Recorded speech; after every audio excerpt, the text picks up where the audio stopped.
Welcome to the Knight and Rose Show, where we discuss practical ways of living out an authentic Christian worldview. Today's topic is Making Wise Decisions, A Life Without Regret. I'm Wintery Knight. And I'm Desert Rose. In recent years, we've noticed a disturbing lack of wisdom in our culture today, and especially among younger people. So in this episode, we'd like to pass on some of the lessons we've learned in the hopes that younger Christians will avoid mistakes that cause them big problems later in life and help them make good decisions that will benefit them later. Yes, and you have an overall theme for this show, so why don't you tell us about that? Yeah, well, as I thought about how to approach this topic, regardless of the specific area I was thinking about, what came to my mind over and over were the words of Jesus when he said, "But seek first his kingdom and his righteousness, and all these things will be added to you as well." That's from Matthew chapter 6, verse 33. And I think this is really critical as a general overall principle for life and for making good decisions. Give us some examples about how you would apply that passage to this problem of making wise decisions.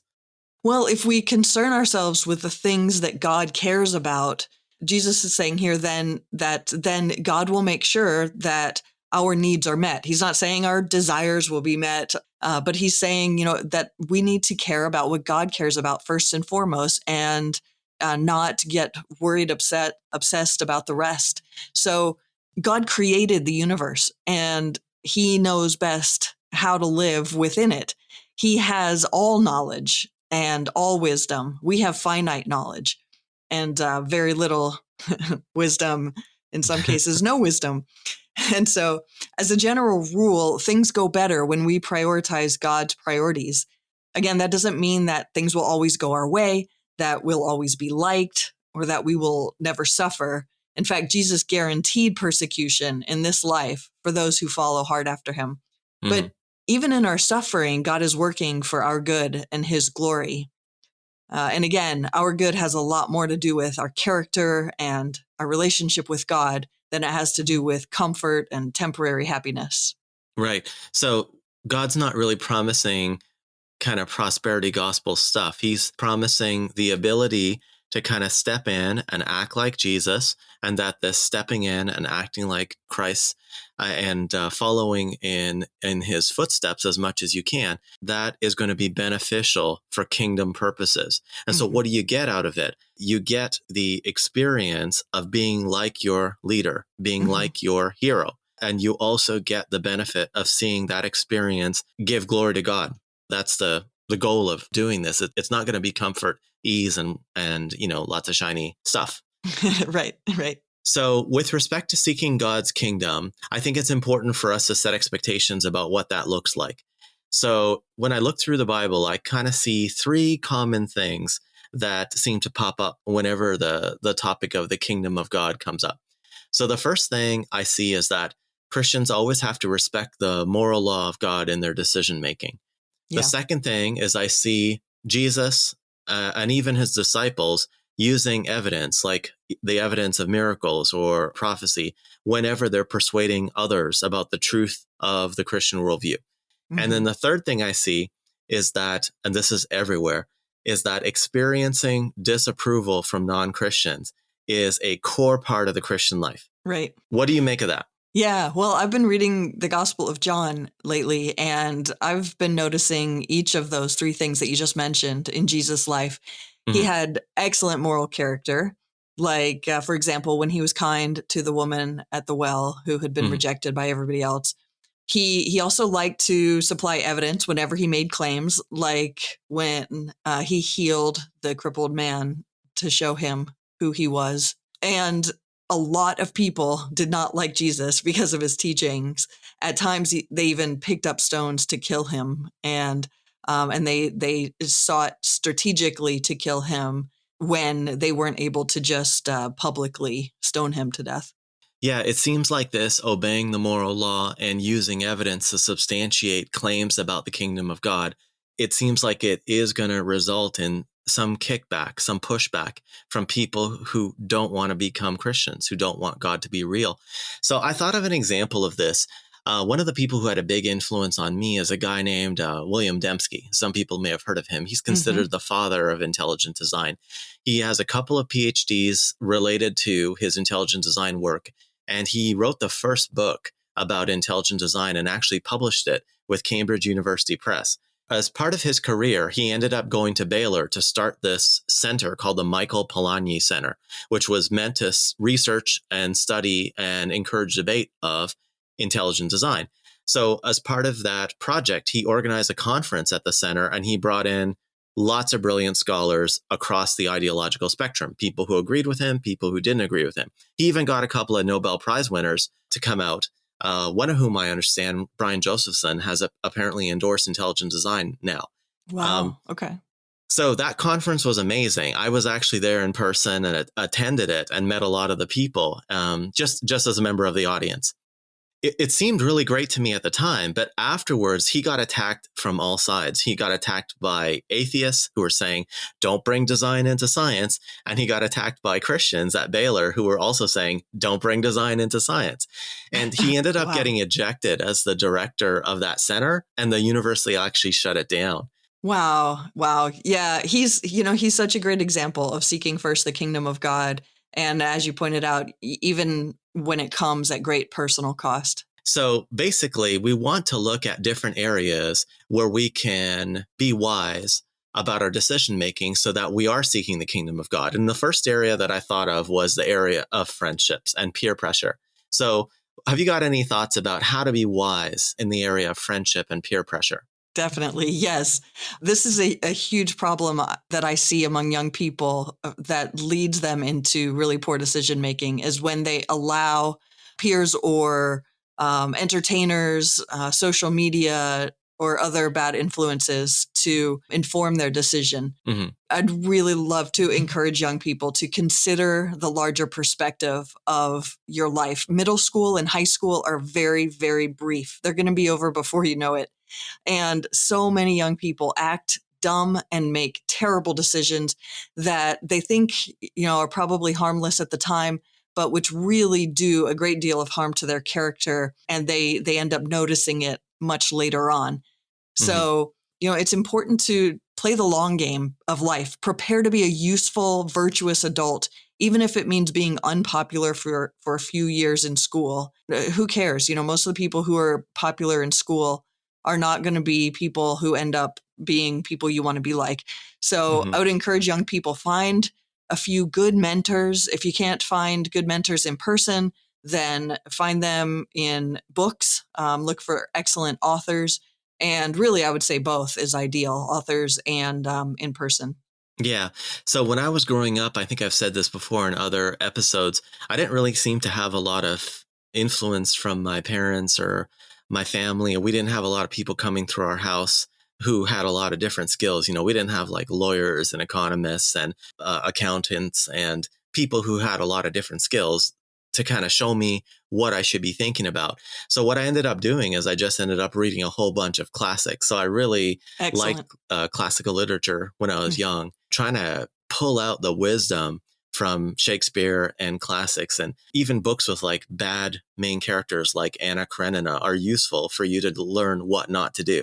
Yeah, definitely. And the other thing that was really good is we had movie rental places. So instead of renting action movies and comedies, I would go and rent all the classics. So I learned about things like feminism and divorce by watching classical movies like Kramer versus Kramer and Ordinary People. These are really famous movies, but they really show you the potential for destruction in marriage and family. So just growing up by gaining the experience of these other people who had more life experience than me. And the other thing, when you were talking, I was thinking about, you were saying about mentors. I would say like it's really important for people to reject their same age peers and try to focus on getting out in the workplace as soon as possible, because then the concerns of grownups become your concerns and you just naturally make better decisions. Yeah. So how did you manage to keep your faith intact during high school and college? Well, I already told the story about the youth pastor I met in ninth grade. I had been reading my New Testament that I got from the Gideons for 4 years, and they had like a 2-year schedule, and I read it twice. And so this youth pastor came along and he said, "What are you interested in about Christianity?" And I said, "Well, I don't know much about it, but my family really likes to argue." So he provided me with apologetics books. So I started reading C.S. Lewis, in high school. And then when I Excellent. got to college, I found William Lane Craig debate transcripts and I read those.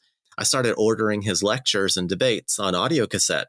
Even when I wasn't in the United States, I would order them and ship them to the country I was in. Nice. And I found a whole bunch of other Christian professors who were also doing lectures and debates. It just put me in touch with people who were used to handling evidence and responding to non-Christians. And that made me pretty competitive with the professors and other college students in terms of debating my worldview. Yeah, that's excellent. How about you? How did you survive those high school years? How did you, make friends and, resist friends? And who are your mentors? Well, I was really involved in competitive tennis. And so I didn't really have, and I cared a lot about academics and my education. So I didn't really have a lot of time or concern for what my peers were doing or what was popular or where the next party was at or those sorts of things. And then when I became a Christian, I had some really excellent mentors early on in my Christian walk. So there's this guy, Richard, who ran this 1-year ministry and discipleship internship that I did. He ran the ministry. Mm-hmm. And I remember very clearly him rejoicing in suffering and talking about how he had grown in his Christian faith and his relationship with God, specifically through times of suffering, and how he had even prayed for God to allow more suffering in his life if that's what it took for him to draw to God and lean more heavily on him and not be content with this world and the superficiality and all that. Yeah, if there's one thing I want to get people to understand through this podcast, and we're making it really clear, but if you have an expectation that the Christian life is supposed to be pain-free and everybody, all the non-Christians will approve of you, you're very wrong. Exactly. Don't expect that. Yep, exactly. Yeah. So Richard was an amazing example of that very early on. There were also 2 women, Fran and Deborah, who were just really, really authentic, regardless of what other people thought about them. They just did not care what other people thought.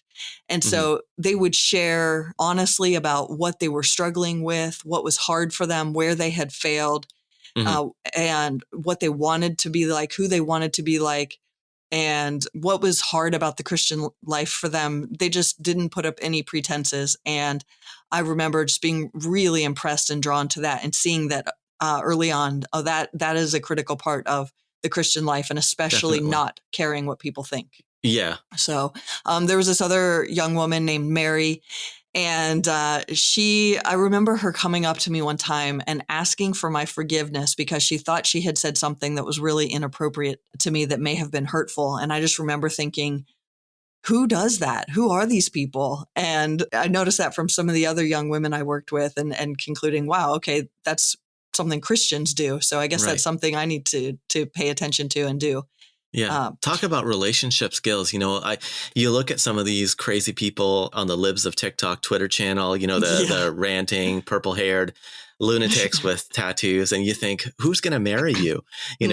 I just want everyone to understand, when you read the Bible and you see things like forgiveness and humility being explained, these are tools in your toolbox, and you will be able to maintain stable, long-lived relationships a lot better if you try to remove pride, remove revenge, remove these things from your character and adopt the Christian views. This is not I'm not telling you to do this to be moral. I'm not telling you to be a good person or to appear to be a good person. I'm saying these are tools for building and maintaining long-term relationships. And people who don't have Christianity, they're going to struggle to do this because you really do need this. I mean, all the married people who are listening, they'll go, oh, absolutely. This is the way it works. This is the most practical thing in the world to keep this commitment going. Right. Absolutely. Yeah.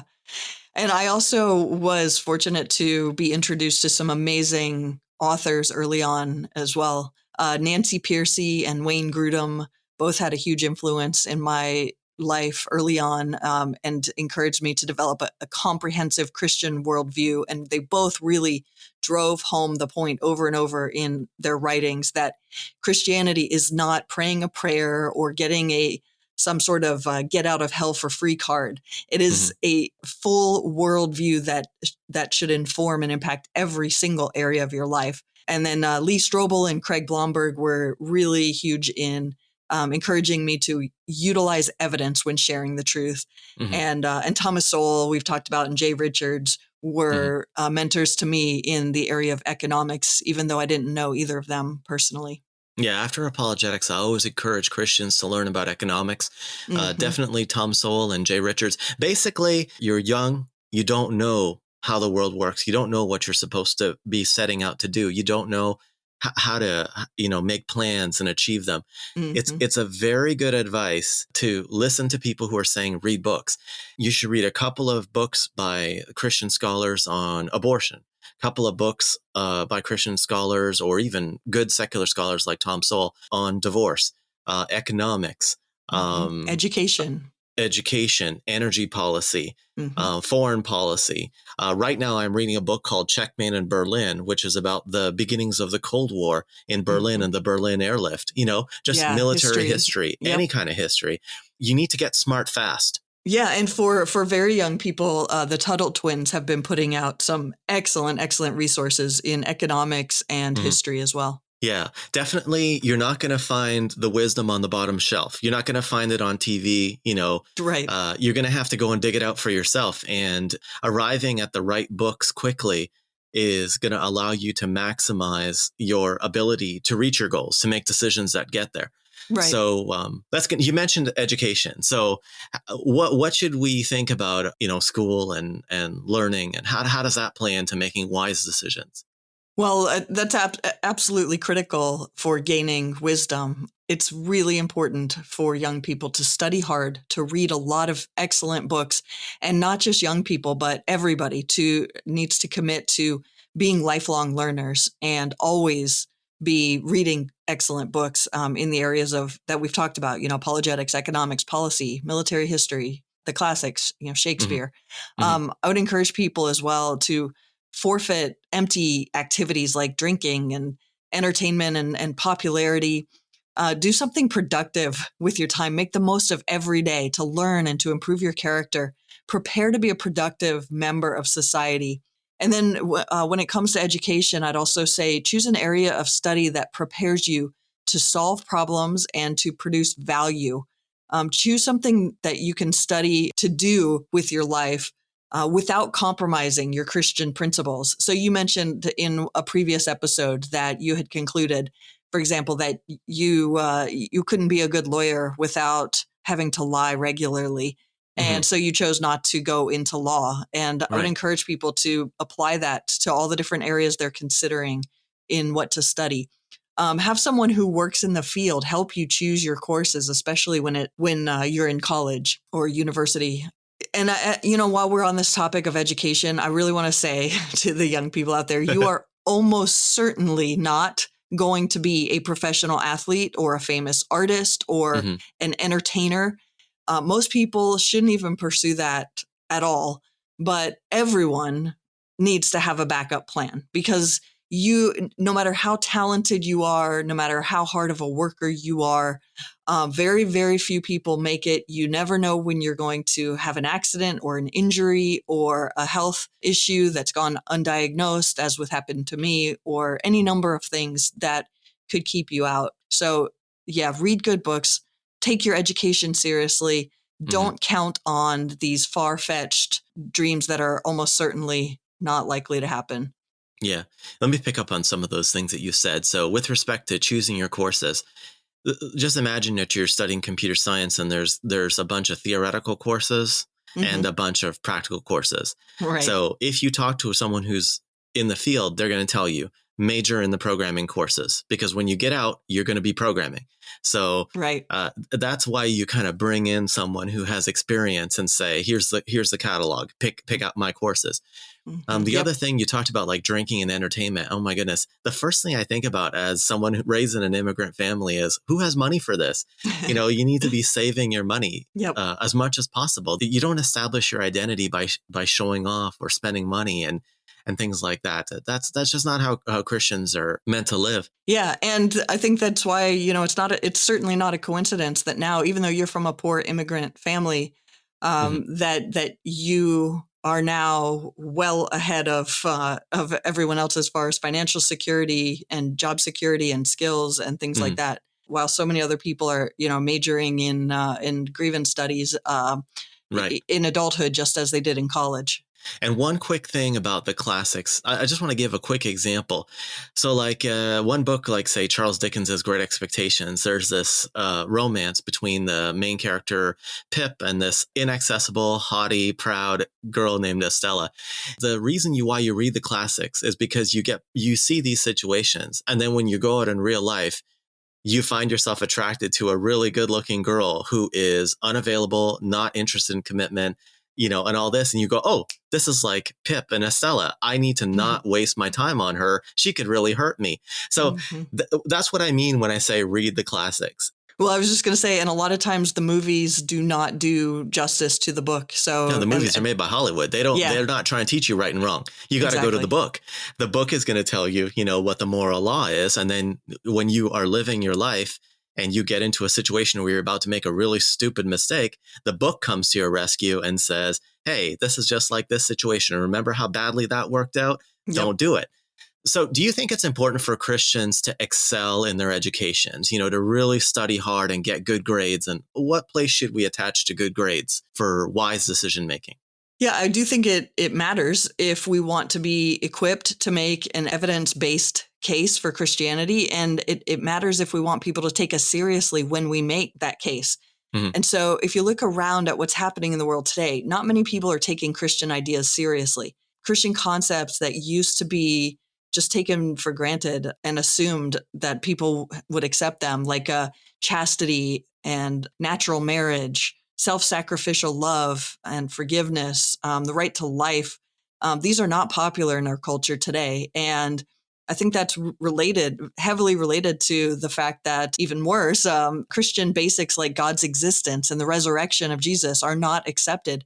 And this produces really bad results for Christians. So, we're starting to see the loss of our religious liberty, the loss of conscience protections. Just in the last few days, there have been stories about university professors and researchers calling for Christians to not have the right to their own conscience and to just be fired and blacklisted from their careers. The Vanderbilt Medical Center story that was broken by Matt Walsh. Yes, exactly. Yeah, we're seeing the loss of parental authority to raise children in the faith and to keep them from being mutilated and drugged, to put it blatantly.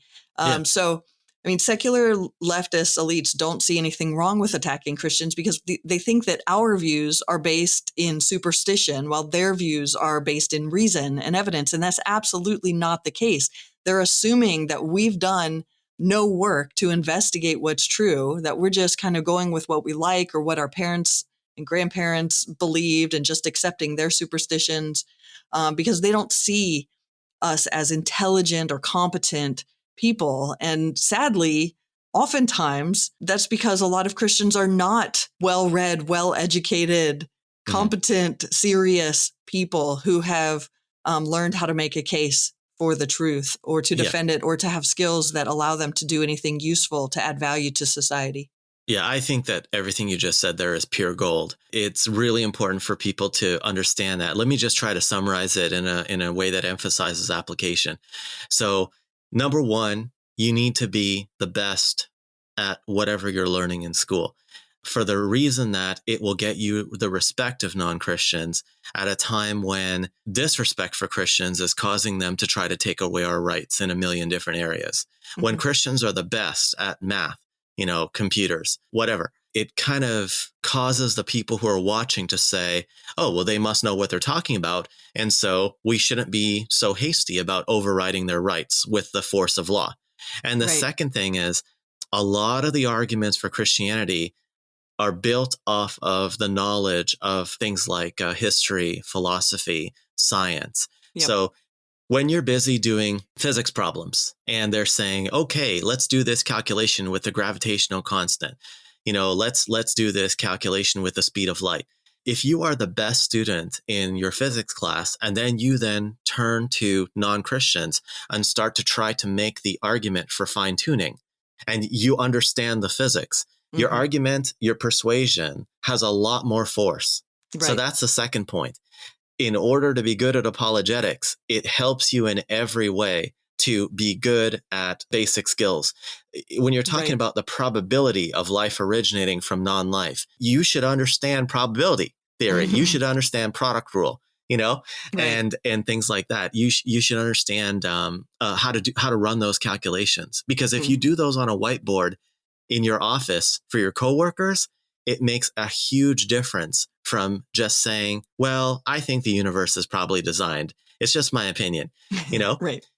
Yeah, exactly. And I want to be clear that when we talk about becoming educated, we're not talking about just learning to repeat what the teacher says and regurgitate their opinions on something. We need to learn to be critical thinkers as well. Yeah. And so, related to that, I want to also just say that college is not the only way. It's not always necessarily the best way. The goal of universities in the US these days seems to be for radical leftist, atheist professors to make radical atheist leftist clones of themselves. That's not useful. It may be necessary for STEM degrees. It may be necessary, if you want to be a doctor, you obviously have to go to college and get your degree and go to medical school. And sometimes it does require just putting down whatever the teacher told you to repeat to pass the course. But we're also talking about taking initiative in your education to become a truly educated, critical thinker who is able to evaluate truth from lies. So there are some excellent resources out there that have come out pretty recently on how college is not necessarily the only way, and there are other paths, and we'll link to those in the show notes. But Connor Boyack has a book on that, and PragerU has several really good videos on things like, is college worth it? Does college equal success? So I don't think we've talked much about PragerU in our podcast before, but both of us. Yeah, exactly. I would encourage all the parents out there to do what several other parents we know have done, and give some sort of incentive for your child to watch the videos and to summarize what they've learned from them. Yeah, my friends Andrew and Jen have a couple of boys, and they pay their boys to write short summaries of PragerU videos. Excellent. It's a great idea. Yeah, I would say definitely don't go to college to get indoctrinated. If you have to go, better be studying accounting or petroleum engineering or computer science, And actually, my career mentor makes twice my salary. He's always helping me out with knowing what jobs to apply for and how to negotiate my salary. He makes twice as much as me. He doesn't have a college degree. So that's one reason why you might want to consider computer science, because you can be the best at it and not need a college degree. It's not for everybody to take that path, but it is possible. Yep, exactly. Yep. So that's a nice transition. So what would you say Christians should know about careers, and what looks like a good, wise decision in that area? Well, I have some very unpopular thoughts here. I am going to advise people not to follow your heart. And I know that's just, are you kidding me? Yeah, I would say choose a vocation that will allow you to pay the bills, that will allow you, like I mentioned before, to maintain your Christian integrity, to have resources for kingdom priorities. And by resources, I mean not just money, but also energy and time. Don't be working 70-hour weeks. Right. Just to make ends meet. Right. And just know that if you are going to go with the common wisdom of the day that says, just do what you love because the world needs more people who love what they do, and just follow your heart and don't consider any other nonsense like how you're going to pay the bills or anything. Just know that you should expect to be poor and helpless, and probably quite ineffective, I would say, as a Christian as well. As far you're as going to be vulnerable to pressure. Right. to change your values. Right, exactly. Yeah. And if you do choose the follow your heart and become poor and helpless kind of route, please do not go out and vote for the government to take money from people who have chosen a harder, better path to pay your bills for you. What kind of areas do you want people to do to earn a good salary? Well, you've mentioned several, computer science, accounting. If you're not looking at going to college, plumbing, welding, becoming an electrician. These are all very skillful vocations that will allow you to make a good living and avoid the woke left as well. I would say avoid unions because, I mean, these are really bad for people who want to be paid for working hard, for doing things with excellence, because they'll take your money and give it to the Democrat Party. That's exactly where a lot of the union dues go. Yeah, and pay is based on tenure, not necessarily performance. So right. So I just want to reiterate a really important point that whatever field you choose, you need to focus on solving problems and producing value. A lot of Christians kind of do follow their hearts in school. They drop a lot of subjects that are hard for them because they just want to do what's easy and quick. You don't want to do that. When you drop subjects like math and science, you're going to find it really hard to get jobs in science, math, engineering, and technology. You might even find it hard to get into good paying trades like electrician. You have to do hard things in school. You have to choose jobs that will pay a lot of money without having to work a lot of hours. You should also consider the fact that some jobs where you have to do physical labor may not be feasible for you when you're 50 years old. You need to look at all this in advance of making decisions about what courses you're going to take in school and what career you're going to pursue. And I just want to say again, if you focus on problem solving and you focus on providing value for customers, then it's easy for you to leave a job that threatens your values because you have real value to offer people. So that means if you're working for a company like Google, and they say you have to believe this in order to work here, you can turn around and work for another software company because you have the skills to work there. So always focus on skills and problem solving when you're doing your education and career. Good advice. So we talked a little bit about earning money. What kind of wisdom can you offer us about earning, but also saving and giving to charity? Yeah, well, again, I would say don't spend money on fleeting, empty, so-called fun that leaves you with regrets the next day. When I was a kid, I used to think that, if I just have that toy, I'll be happy. If I just have that gadget or that thing that is appealing to the eyes, I'll be happy. And the truth is, the reality that I've realized is spending money buying what looks good for a moment does not fulfill you. That's just not the way to use finances. So I'd encourage people to save money for self-defense, like, legal defense in case you get sued, or emergency reserve money so you can survive while you're looking for another job, and to think about how you can use your money for kingdom priorities. What do you think about borrowing money? Well, I'd say don't take out student loans unless you're majoring in STEM subjects and can pay them back within 2 to 3 years of graduation. And buy your cars with cash, even if it means driving a beat up piece of junk in your 20s. I know that's really hard right now because thanks to the inflation issues we're having and the supply issues and all the other issues we're having in the economy right now, it's hard to find even a used car. But if at all possible, buy cars with cash. Don't pay money on interest if you don't have to. Yeah. So when you get a job, start saving for a house and investing for retirement immediately. Stay in one place long enough to earn equity in your home.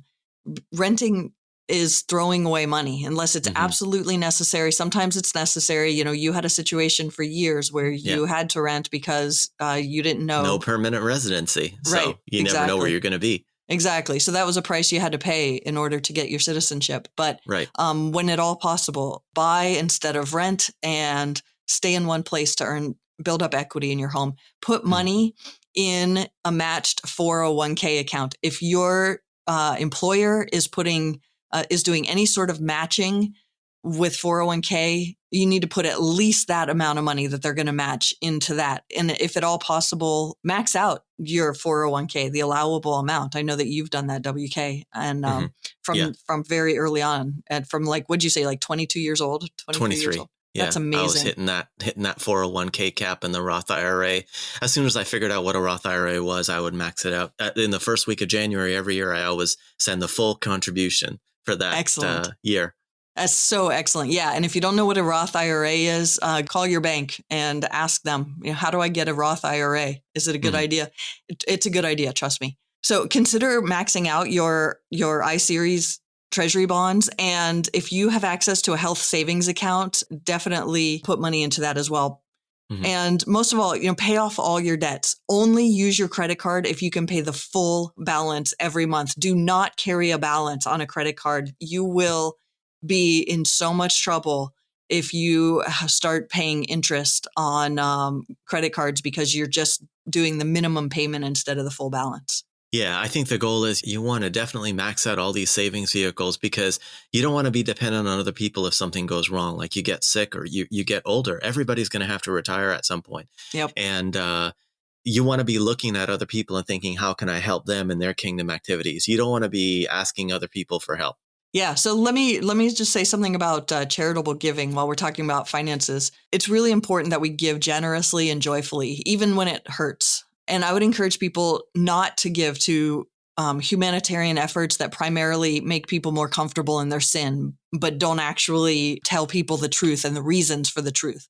Mm-hmm. So I'd encourage you, give to missionaries who are sharing the truth with evidence, give to apologists who are teaching people the reasons for the hope that we have and equipping people to share the truth with evidence. Give to those who are teaching and equipping and mentoring you, which includes your local church. And so, I was really inspired by Craig Blomberg early in my Christian walk, who he talked about how he and his wife had decided what income they could live at. And they committed to, as their income increased, they would give more and save more, but not spend more. And so he is such an incredible example and has been throughout his decades of adulthood in how to give generously and live joyfully on very little. Okay, so who's better, World Vision or Ratio Christi? Yeah, I'm going to go with Ratio Christi on that one. All right. So what about relationships and marriage? Yeah, well, we've talked about this before, but the most important thing, I think, is if you're going to get involved in male-female relationships, if you're going to get married, the primary goal has to be that the relationship achieve kingdom purposes. Again, the whole theme throughout this, every topic that we're talking about, seek first his kingdom in whatever area that is, and certainly seek first his kingdom in your relationships and in your marriage. We talk a lot about how relationships should produce results for the kingdom in episode 6 that we did. It's called Knighted by the King. And we talked a lot about how marriages should produce kingdom results in episode 7, which is called A Marriage Fit for a King. So if you haven't heard those, go take a listen to those. I think they're really good episodes. Yeah, those are 2 of my favorite episodes. So what about parenting? Have you got any wisdom? I do. Yeah, it's really important to look at what the studies show. People talk about how kids don't come with a manual, and I guess to some degree maybe that's sort of true, but there are so many books and manuals and studies out there that show the results of certain decisions and behaviors and actions. And so one of the things we know from studies is that when the mother does not stay home for the first few years of her children's lives, they tend to not develop empathy, which is absolutely critical for healthy relationships, for social functioning, and for life generally. When the dad is absent, children don't develop the character traits and the skills that they need to make good decisions out in the world, outside the home. And so I encourage people, whenever possible, try to work from home. I know that that's hard, and the people who make that work really are heroes, but it's really valuable for your children to have both parents accessible and available to them. I just want to comment also that if you're seeking first kingdom priorities, then you are not seeking selfish ambition. That is not what you're driven by. That is not what informs your decision about how to spend time, how much time to stay at work, and that sort of thing. The Bible actually calls selfish ambition sin. And studies have shown that when that is the driving factor in a person's life, it's disastrous. I think this is especially a problem for men. I know there are some women who are like this, but if you're trying to put in a whole ton of hours into a career in order to buy shiny crap and make people think you're more important than you are, that's not compatible with a Christian worldview. So, maybe being a bit mean there, but. Yeah. And along those lines, divorce has really harmful effects on children. Study after study after study has shown this for decades and decades. So, and I would encourage people to homeschool or privately educate their children at Christian schools. Mm-hmm. The public school system has really largely become a massive left-wing disaster. Mm-hmm. So really look into those as possibilities. There are so many great resources for homeschooling, and there seems to be this rise of excellent private Christian schools coming back. Mm-hmm. And so look at those and equip your children with apologetics, all the topics that we've talked about, and keep them away from social media. If you want to see the worst of humanity, you find that on things like TikTok. There's just no reason to allow your children to have access to that garbage. Yeah, let me try to summarize, I think, what's interesting about all that you said. I think you're making all these prescriptions, for people. Uh-huh. And I recognize this because I've read a lot of books on this. I've read books about no-fault divorce. I've read books about daycare. I've read books about early childhood education, Jennifer Roback Morse type stuff. And basically, you're saying these things, but these positions you're taking are based on studies. Showing what's better, what works better. So if you don't want a divorce, don't have a whole stack of recreational premarital partners. Exactly. That's the kind of thing we're going for here is the more you read books about this, the better decisions that you're going to make. Yeah. And that's such a good point. I just want to jump in really fast here and say, when I was growing up, I heard over and over, don't sleep around because that makes you a slut. That makes you a bad, icky and things like that. Fortunately, that doesn't work in the heat of the moment. You need to understand what you're losing by compromising on the standard. Right. Yeah, exactly. It does not work to just say that's just icky. That's just wrong. That's just, that makes you such and such type of person, because in today's culture, it doesn't really make you, an outcast or that sort of thing. Like it did decades ago. And so, but what we see is that from studies, they show that that having multiple partners before you're married has a terrible impact on your stability with your marriage partner. Mm-hmm. Studies. The more people you have is the more you compare your current person to this large group of people. And guess what? That person cannot possibly be the best at everything that all of these other people could do individually. Anyway, I think that's good. And just in general, even if you don't read all these books and studies, and many of them written by, Christian scholars, then at least try to get advice from people who already have achieved what you're trying to achieve. Go to somebody who's paid off their house and say, how did you do it? Go to somebody who's got a great career and say, how did you do it? Go to somebody who's got 4 kids and they're homeschooling them and making ends meet and say, how did you do it? Yep, that's just don't think Don't think that the TV is going to tell you, and don't think that your same age friends know what they're doing, because they don't. Exactly. Yeah, and as we're coming near to the end of our time today, I really want to leave people with the overall really important point that the right decision is the one that puts kingdom priorities first. Mm-hmm. A friend recently asked me if I would pray for her because she was having trouble making a decision and she didn't know which was the right decision in a really difficult situation.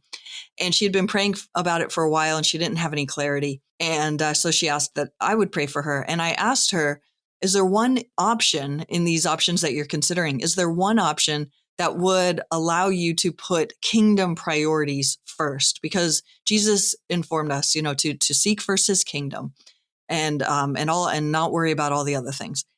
And she kind of stopped for a moment. She thought about it for several seconds and she goes, oh my goodness, that totally clears it up. That I know what I should do. I know what to do now. And, it's not always that clear, but this is a question that we should always be asking. And it's a goal we should always be seeking in our small decisions, in our huge decisions, and everything in between, from childhood through retirement. Every season of life is an opportunity to seek first his kingdom until the day God calls us home. I think that's a great way to end this episode. If you enjoyed this episode, please consider helping us out by sharing this podcast with your friends, writing a 5-star review on Apple or Spotify, subscribing and commenting on YouTube, and hitting the like button wherever you listen to the podcast. We appreciate you taking the time to listen, and we'll see you again in the next one.